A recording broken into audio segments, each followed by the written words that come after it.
Hello everyone and welcome back to this week's episode of AdvoChats. You're joined by me, Akhila Randeniya, and we have here today Mr. Yohan Lawrence. And we're here going to be talking about the apparel industry in Sri Lanka and the apparel industry as a whole within the globe, and how that's going to affect Sri Lanka and perhaps the way that we earn our dollars, because that was a large income that we had. And recently we've heard in the news, I'm assuming you guys have seen, that a big player in the apparel industry has shut down their services and one of their factories rather, and decided to relocate to elsewhere. And there was a lot of, I guess, fear created among the public, where people thought that this is the end, and a lot of I guess, catastrophizing the situation. So we brought here an expert, Mr. Yohan Lawrence, from the Joint Apparel Association, to help us better understand as to exactly what's going on and what we can expect as Sri Lankans and as to what will happen. So Mr. Lawrence, is there anything you'd like to start us off with? Sure. So let me give you a bit of an overall picture of where we are. So if you take currently, if you take, let's say, the last 7 months, we've started seeing a decline in apparel exports. Our exports are primarily to the USA, the UK, and the EU. Those three markets account for around 85% of what we do.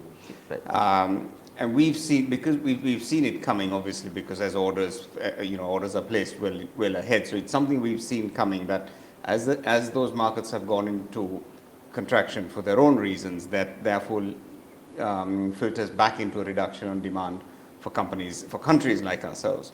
So I think the first one to kind of put out there is the fact that this is really not a domestic issue. This is an international issue that is affecting all apparel exporting countries. So right. To give you a bit of context, if you take apparel exports to the US, or if you look at it the other way, imports into the US of apparel, in the first quarter of this year, they were down by 20-something% compared to the same period last year. So that reduction is there from the global demand perspective. Right. We're seeing similar issues in EU and the UK as well, for different reasons. The US is largely dependent on the fact that post-COVID there was a large increase in orders that were placed. So actually 2022 was the industry's best year in a long time. Right. So, and that really signified kind of buying that was caught up post-COVID.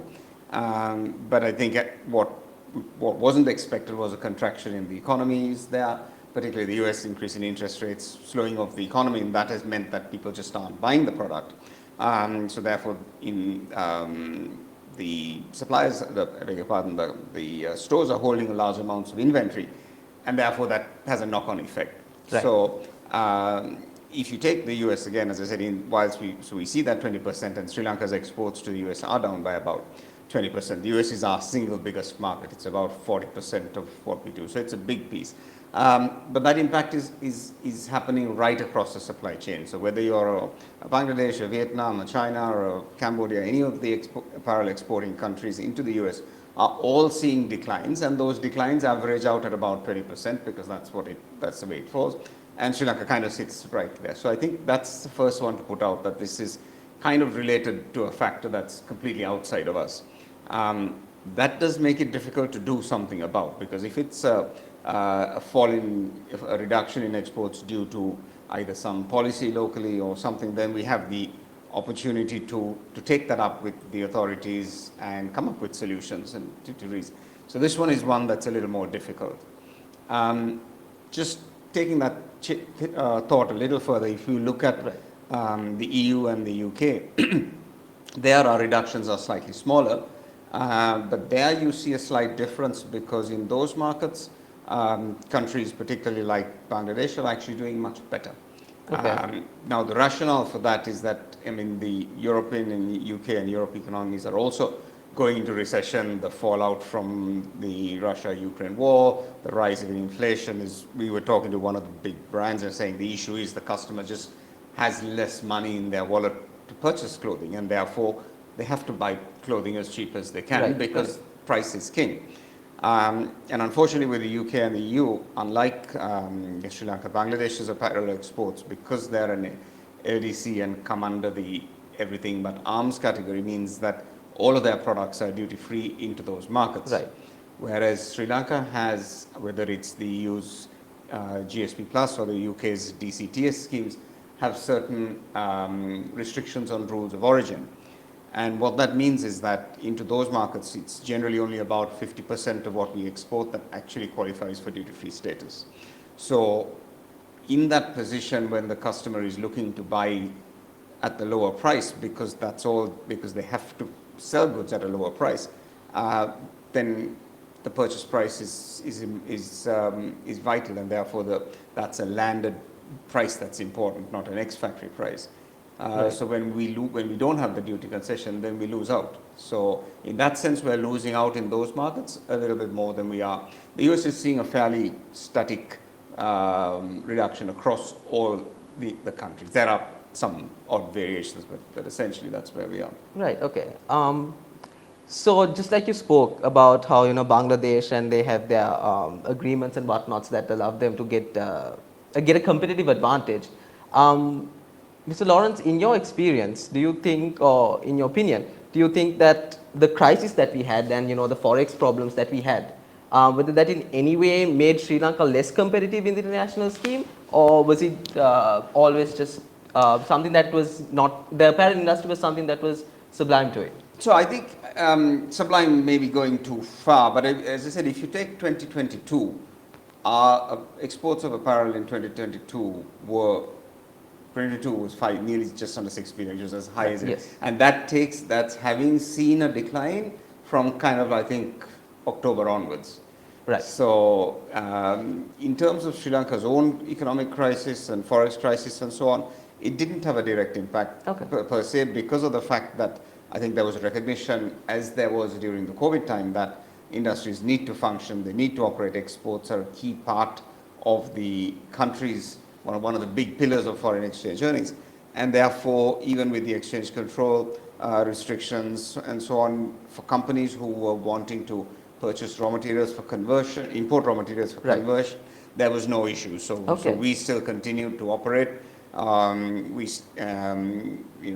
the fuel crisis time, we had the arrangements to purchase fuel in dollars. So there was a lot that was done within the infrastructure in Sri Lanka to make sure that the industry kept working. And as a result, we were able to keep ourselves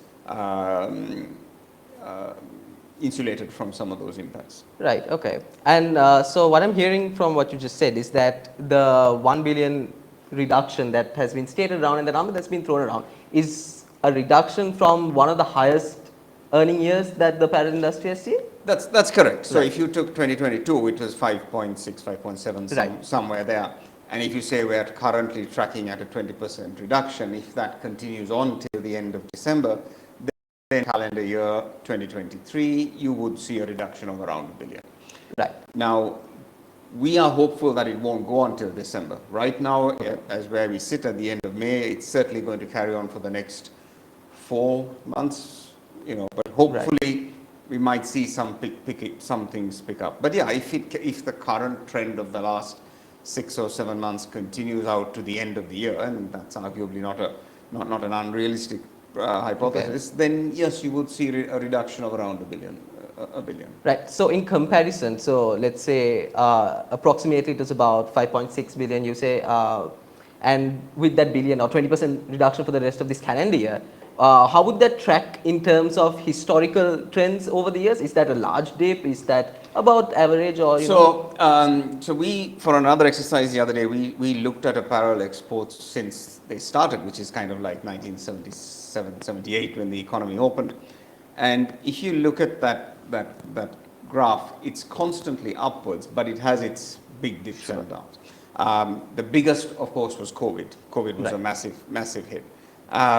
So this would certainly not be as big as the COVID hit, but it would be one of the bigger shocks. I mean, right through the history, whether it was, JVP insurrections, whether it was LTTE issues, whether it was central bank bombing, whether, all of these things, and or global factors, economic crisis and so on.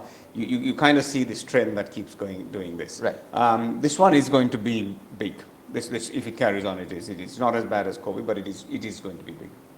Right. Okay. So, what can Sri Lanka or the apparel industry do to to soften the blow, if at all anything? So I think there are two things that we need to look at. One is in terms of externally. Okay. So right now, other than the EU and the UK's schemes, Sri Lanka doesn't have preferential market access to anywhere of any significance, whereas a lot of our competitors do. So this is something we've been proponents of free trade agreements for a long time. Yes. We see the FTAs of India and China being absolutely critical that we get these past the finish post operational. We're also saying that Sri Lanka should look. There is discussion about joining RCEP and so on. These things need to be expedited because what we find is that a lot of our competitors all have some form of preferential market access. So this is no longer something which is being given to as a kind of a help. This is now an equalizer. So right, okay. And there are some low-hanging fruit that we should be looking at, and this is what the focus of our discussions with government authorities are. So, for example, if you take India, right now we operate under something called the ISFTA, whereby we have a limit, unfortunately, of 8 million pieces of apparel in any particular year. Beyond that, it's free, it's liable for duty, but up to 8 million, there is a quota. Right. Bangladesh, by contrast, has completely open access to India on a duty-free basis. And the thing is that our volumes are very, very small. So on the global scale, Sri Lanka is at best 1.5% of global apparel trade. So, if we were to double, it's really not going to give anybody it's not going to be an issue to anybody, because as I said again, we are 5-point-something billion. Bangladesh is 35 or 40, Vietnam is 35, 40. So these are giants. As I said, we could double and still not make a dent. So that is something that we feel is absolutely key. So there's India and China, because we started. We really want for those to get to the past the finish post as soon as possible, so that those would then give us some entry into those markets. India and China are both reasonable markets for Sri Lanka, and again, with the amount of branded product that is made in Sri Lanka, it offers brands an opportunity to get into those markets, and that will have automatic multiplier effects in it is a knock-on effect. So that's in terms of the external front of what we can do. The internal one, what we can do, and again, these are discussions that we're having, is that at the time of COVID, what we all agreed, employees, employers, unions, government, everybody agreed that the key was to protect employment. Yes. And at that time, we came up with this scheme whereby, companies didn't have to lay people off. They could keep them on their books. They could not call them in to work. They could pay them a reduced wage. And then when things picked up, they came in. Right. As you probably know, Sri Lanka is currently looking at a reform of its labor law. We think this is long, long overdue. And this kind of flexibility, this kind of furlough schemes is absolutely vital, because if we are to, the important thing is we need to make sure we're ready to produce when things pick up, because they will. Markets go up, markets come down. What is absolutely key is that when they pick up, we're ready. We are ready, and this is why, again, in the instance that you talked about at the start of the program of the company that was temporarily closing an operation, you'll see that the commentary is particularly the machine operators, the team member grade would all get absorbed into the business, because what they don't want to do is lose it. So that kind of flexibility is needed. If Sri Lanka is to face these shocks, and if you look back historically, again, if you look at the graph of our growth, as I said, since the 70s, it's continuously up and down. So there are shocks. Some of them are internal, some of them are external, that we're going to have to deal with. And it's absolutely vital that we have a set of labor laws that allow us to do that. And we're incredibly pleased that the government is looking at this. We've made, and all of the indications are that these sort of things will be looked into, where we have that flexibility, which then protects both parties, because it keeps the employee in work, and at the same time it also reduces the burden on the employer. And then when the time is right, they can come in and pick back up. So this is something that is going to be crucial for Sri Lanka generally. It's going, and it's something that we can't wait for that kind of legislation to come in. So those are the two big takeaways, I think, in terms of what's going to happen. Right. So to summarize it, if I may, initially it would be externally if Sri Lanka could gain access to better access to markets, Yeah. international markets, and if we can make sure that our labor laws are primed in a way to allow more flexibility in, I'm assuming, both the employer and the employee. Absolutely, absolutely. I mean, you know, if you look at that, there's a number of there's a whole scheme of things. There's all sorts of flexible things that need to come in. Yes. You know, right now, you know, we don't really recognize this concept of seasonal work and being able to employ people for a short period and then not have them and then bring them back on another contract and have the labor department say, no, hang on, that's a continuous contract. You have to have this sort of flexibility so that when there is work, when there is stuff, you can do that, and then on times when they're lean, you can wean off. This happens. This is the same thing that's needed even in the hotel industry, because you know you have seasonal demand, and you want to be able to have a pool of people who you can safely employ on a contract for the peak months. You tell them, sorry, but this is the season, I can't give you work in this period. Right. So you have to be able to have that flexibility. Then people will stay within the industry, and they'll know that this happens, and you know we'll adjust for it. That will allow trained people to stay within, and this is the same argument that we have, because you know when we want to start up, we don't want to start up with people who we have to train from scratch. Right. Yes. So that ability to be flexible in that context, you know, to have people, and as you say, it serves both the employer and the employee, because at a time like this, protection of employment is absolutely key, given everything that Sri Lanka has gone through. Yeah. The last thing we want is to have factories closing and people being out of work. We have to accept that in the current context, we can't say that's not going to happen. There will be something, but we have to try and see how we minimize that, whilst keeping us prepared for being able to build back when things pick up. Right. So is it wrong if I am to say that this contraction of the apparel industry of sorts is not necessarily a bad thing, because it allows Sri Lanka and the government and the industry as a whole to sort of revitalize itself and revamp itself into a position for when things pick up, whether it's seasonal or global economic contractions, that we are at a juncture where reforming external factors to the apparel industry and other industries, of course, like you stated, that we are at a prime junction for reformation of I guess legislation or just attitudes in general or business practices to make us a more competitive element in the global industry. Completely. I mean, you know, we've had lots of crises, and as we've all heard, you know, we should never let a good crisis go to waste. And you know, it is unfortunate. I mean, but we've seen this. Whenever there is a contraction of demand, companies will then take stock of where they are.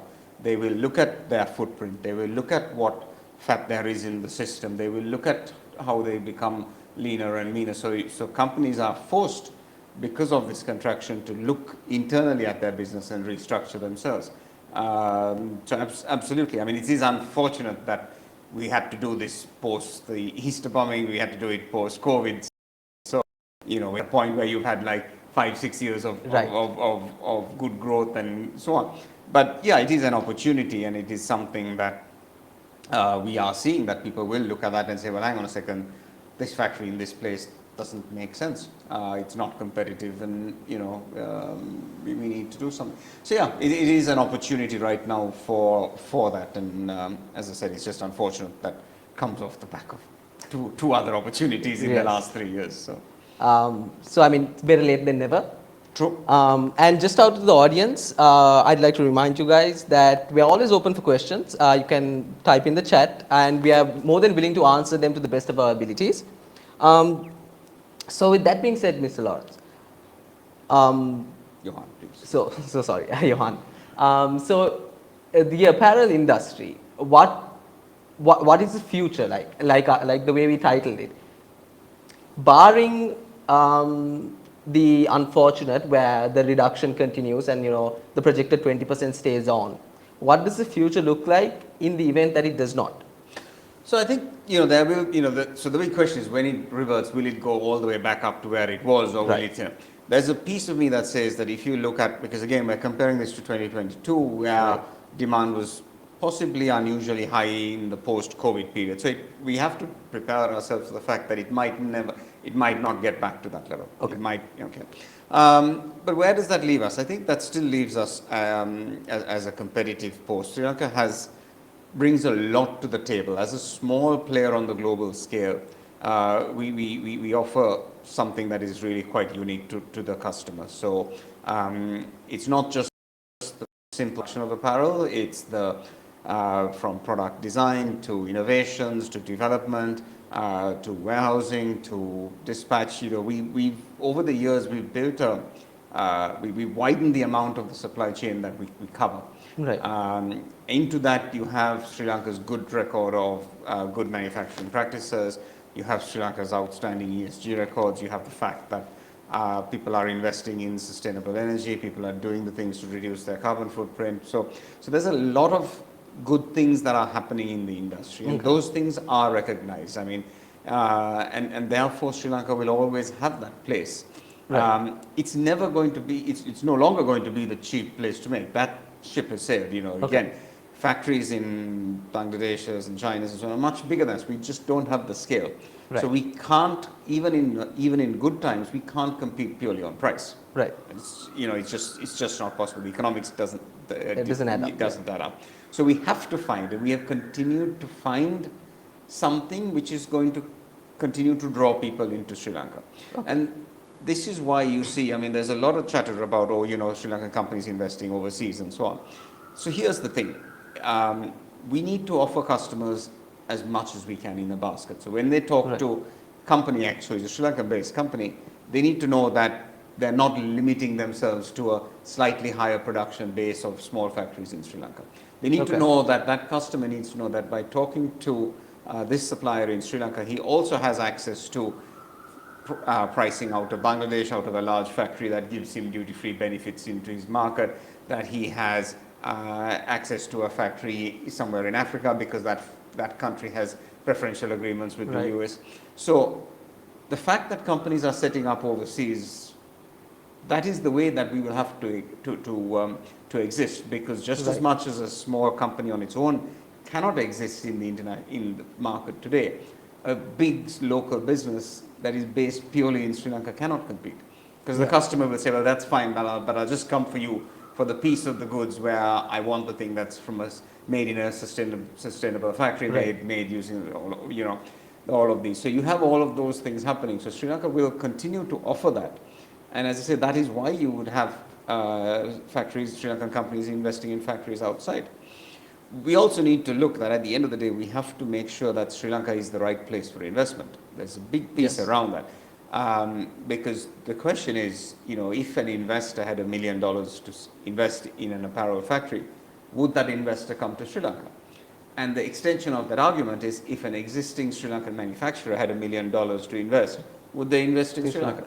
So Sri Lanka has to make itself competitive. It has to make itself attractive. The ease of doing business we know in Sri Lanka is a problem. Right. And Definitely. this does not attract investment, whether it's external, whether it's an investment from an FDI or whether it's investment from a Sri Lankan company. So that piece is there, and we can't ignore that piece, that we have to make Sri Lanka has to be genuinely investor friendly. It has to be the place that it has to be the preferred destination for the investors' dollars, and that's not just apparel. That's any manufacturing sector. If we are not offering the investor the biggest bang for his buck, he or she is going to take his investment somewhere else. Right.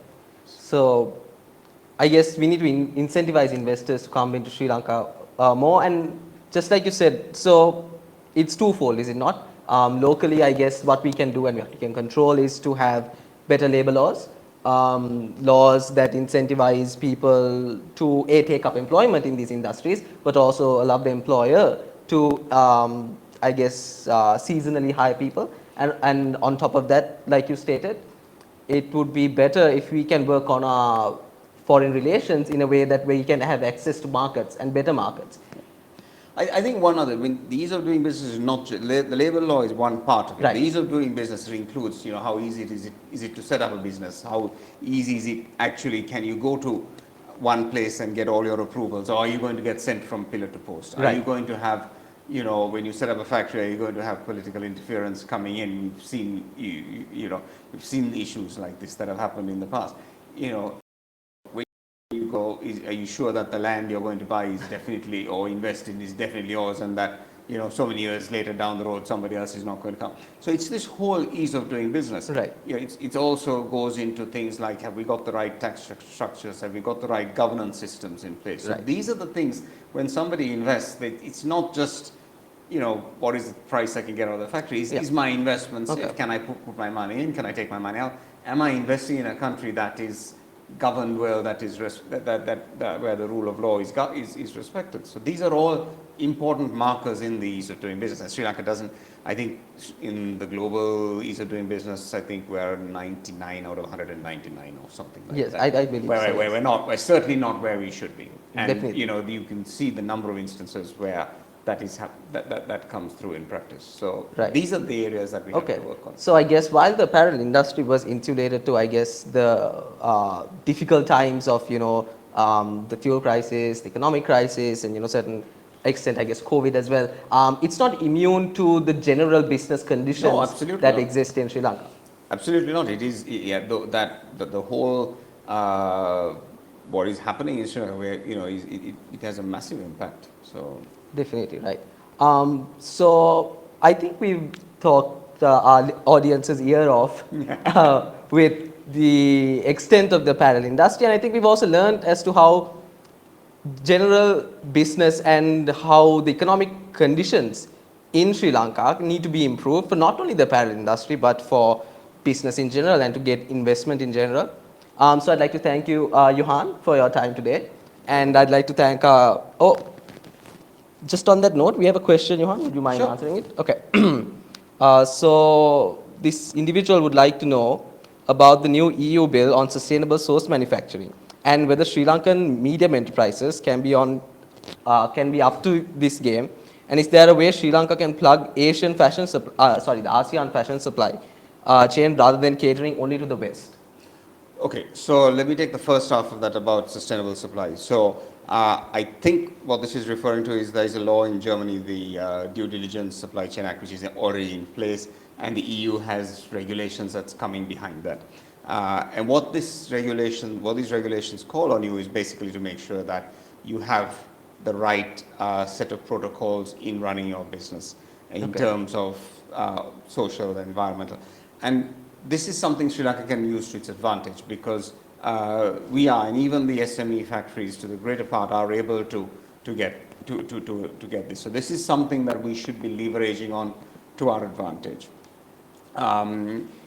The interesting thing about this type of regulation is that right now it's very sketchy as to what you need to do to actually comply. So if you take the German law, it's basically it's telling you of things you need to do, but kind of how you prove that, because on the whole sustainability side, it's more difficult to, you don't have a standard, you don't have a thing. So, but the level of compliance in Sri Lankan factories is such that we don't see this as a disadvantage at all. We see it as an advantage. Okay, that's great. The second part about looking east, it is something we do need to do, and this is why I mentioned China, because China, if we can get access. All of these markets depend on access, because if we don't have access to them at a decent rate of duty, then we're caught out. So this is where we need to look at where these work, and this is why we need to look at things like RCEP, which would then open up the supply of apparel into a whole host of other countries, all on this side of the world. So one more final question, Johan. So Priyanthi Fernando wants to know, will the better labor laws address some of the human rights violations that we know are perpetrated by, for instance, manpower agencies that work with some of these companies? So maybe human rights violations is a bit of a stretch, but I guess exploitative practices that may be occurring? So let's look at manpower. Okay? Why are there manpower agencies? Because of two things. Employees Employers want occasions where they want to have labor for a short period. Right. And employees want some flexibility where they only want to work 3 days a week because they have an aged mother at home, Right. or they want. So, quite honestly, our approach, this is one of the reasons we are pushing this, because if you had that flexibility in law, you wouldn't need to have a manpower agency. Right. So we have to accept that, you know, people go to manpower agencies because they want that flexibility, right. because they only want to work for a certain number of days or a certain hours or a certain, you know, only for a month or something. Yeah. And we have to have that. And if we had the ability to bring those people into the business in the normal manner, so they get covered by all of the businesses activities, get the benefits of the business, then automatically the need for manpower people would move out. Right. The other one also just on manpower is that the manpower issue is the biggest use of it is particularly in Karnataka zone. Okay. Our industry has moved, a lot of our industry has moved out of Karnataka zone. So we employ 350,000 people, give or take. Okay. I think in Karnataka zone there's about 12,000. Right. So yes, it is an issue that happens around Karnataka because of shortage of labor and right. so on. But again, if you had this flexibility, and this is why our factories have all moved, the greater part have all Definitely. moved out of zones, yeah. and they've moved to the Vavanias, the Kilinochis, the Anuradhapuras of this world, of this country, so that yeah. you have access to that labor, and people can come into work from being at home.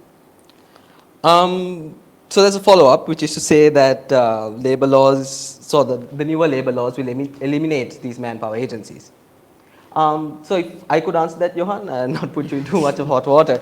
I guess essentially yes, because if the entire existence of this middleman is the lack of flexibility and the lack of protections that are afforded to both, correct me if I'm wrong anywhere here, a lack of flexibility from either end of the parties, or the lack of protections that are available. If legally we're, as a state, we're able to afford these protections to these people, allowing them to take part in flexible work, and on both ends, you know, hiring and taking part in this work, perhaps then yes, the better protections would minimize the need for individuals to go into these manpower agencies, and therefore, you know, go through exploitation that people speak of, you know, and the troubles that these individuals have to go of.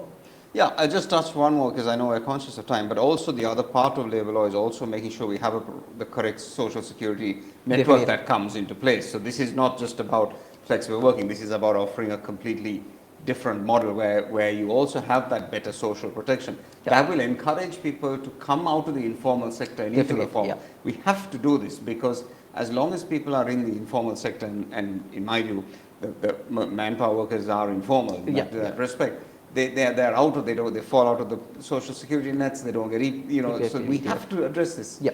And this is why this is key, because if we make these reforms and we sort out the social security net, then we will automatically attract people into the industry. Employers will be willing to take people in, knowing that they can take them in only for a part-time or so on. So it is a win-win, and, you know, will it take manpower people out? I don't know, but it would certainly, I think it would certainly reduce the number of, you know, the amount of work in that sense. Right. Seeing as that we've run out of questions from our great audience, I'd like to thank you, Johan, for coming onto our show and helping us better understand, you know, the way that the news cycle works. Because, you know, we saw these numbers being thrown around and, you know, contraction going on. And I guess it left a bunch of people very worried as to what the future holds, especially when, you know, the apparel industry was seen as a big source of forex income. So I hope that we helped alleviate a lot of the problems our audience had. And if you'd like to see more content like this, please follow us on all our social media. So once again, Mr. Yohan, thank you for coming. Thank you very much. And yeah, Akhila Randeniya, thank you for watching. Thank you.